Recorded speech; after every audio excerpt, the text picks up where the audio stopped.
And here's the thing, when a building gets to the point of receivership, it's an emergency mode, right? It's not normal operations. The receiver is basically not the hero. Like, their primary focal point is to stabilize a sinking ship. They're trying their best at stopping the financial bleed as opposed to maintaining affordability in this example, which could lead up to scenarios such as what we're witnessing now. Unfortunately, the failure in this scenario happened years before this actual moment. It started when the owner let the building deteriorate. And once your deferred maintenance crosses a certain point, you either recapitalize or the building collapses financially. What's going on, folks? Eddy Carrington, your mayor here at Flux City. And today we're going to be talking about a story out in New Jersey where a number of long-term tenants sued their landlord over terrible apartment conditions.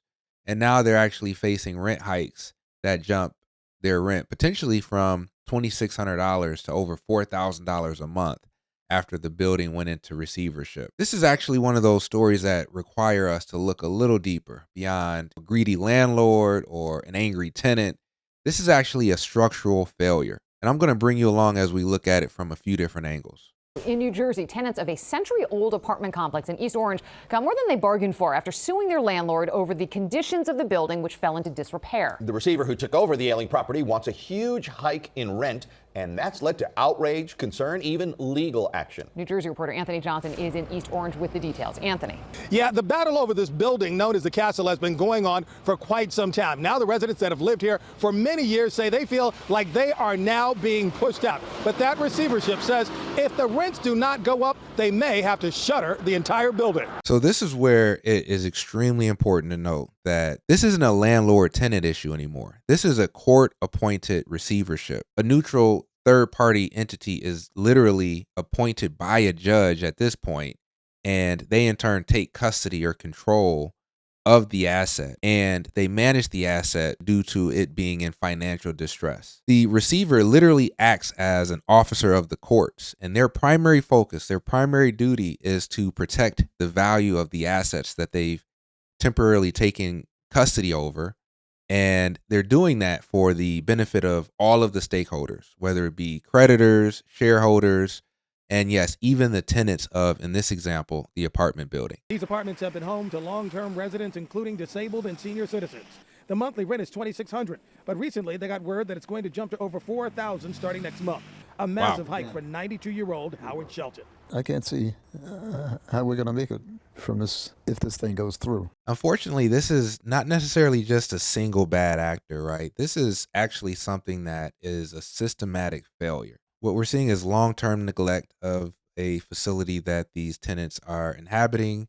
The tenants sue, owner disappears and basically goes bankrupt. Receiver steps in, rents have to skyrocket in order to make the building solvent. And now you have these vulnerable tenants that ultimately get displaced. So imagine if they allegedly raise these rents on these tenants from $2,600 to $4,000.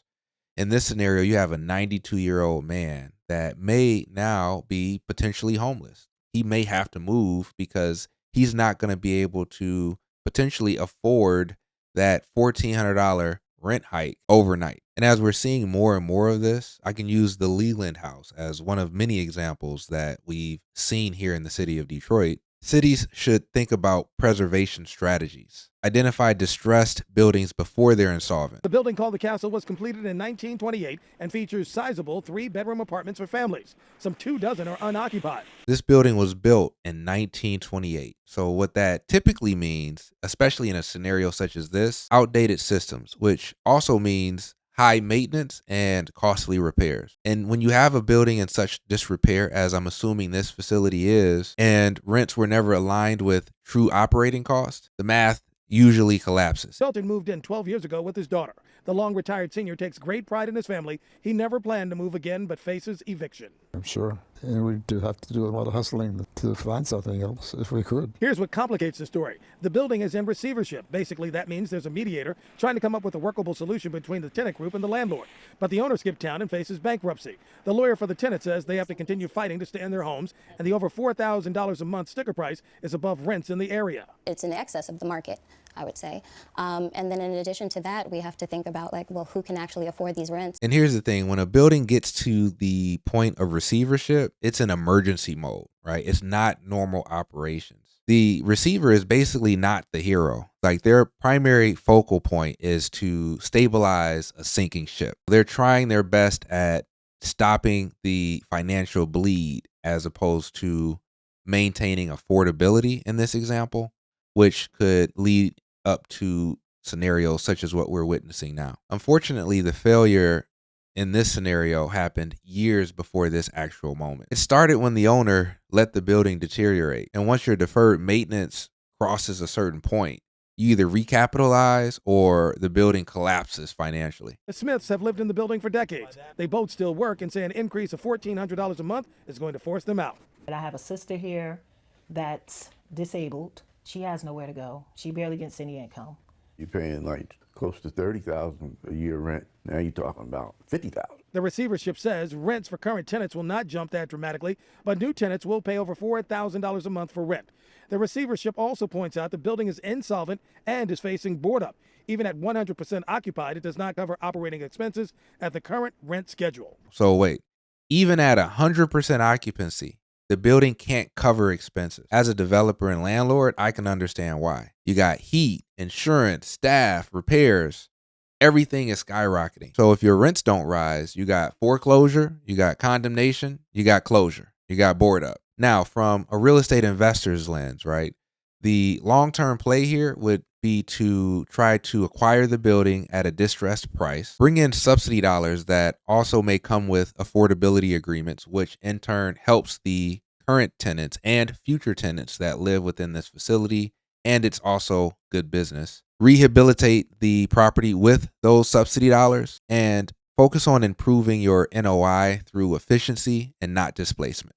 At the end of the day, stories like this really highlight why housing is one of the hardest industries in America. My takeaway from this, as well as the many other examples that we're seeing across the country, including here in the city of Detroit, is that we need more early intervention. We need cities to partner with mission-driven developers before buildings such as what we're witnessing here reach their breaking point. Thanks for chiming in, listening to me ramble. Would love to hear your thoughts in the comment section below, and I'll see you in the next video.